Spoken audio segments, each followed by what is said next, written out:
Bonjour à tous, je suis Pedro Tavares et je suis là pour vous parler de la filière microtechnique. Prenez ce bonsaï en Lego. Il est conçu de plein de petits blocs qui forment un ensemble. Et bien pour moi, ce bonsaï est la métaphore parfaite pour décrire la microtechnique.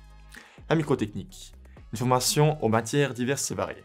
On y voit notamment l'électronique, la programmation, la mécanique, l'optique, la régulation ou encore la robotique, et tant d'autres que je n'ai pas le temps de citer en 120 secondes.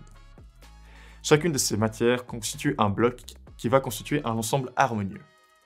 Chacune des compétences que j'acquiers dans ces matières me rapproche de mon but ultime, devenir ingénieur.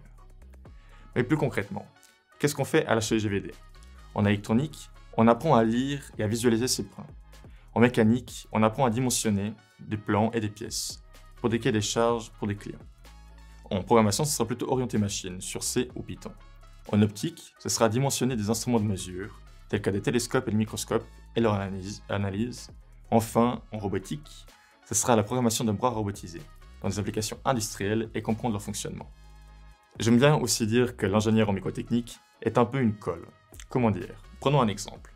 Eh bien, dans un projet à plusieurs ingénieurs, il peut y avoir un ingénieur en mécanique, et un ingénieur orienté en programmation informatique. Et bien, des fois, il peut y avoir cette frontière, cette idée préconçue comme quoi on peut prendre un programme en 2 jours. Or, en 2 jours, selon les conditions, ce n'est pas toujours possible. Eh bien, nous, en microtechnique, on connaît les limites de faisabilité, et puis on peut faire le pont entre les 2 filières pour créer un ensemble harmonieux.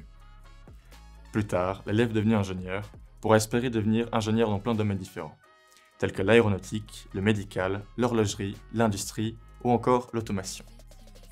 Mais rappelez-vous, la plus belle chose n'est pas de faire le pont entre 2 ingénieurs, mais bien de faire le pont entre l'idée et sa création. Merci, à bientôt!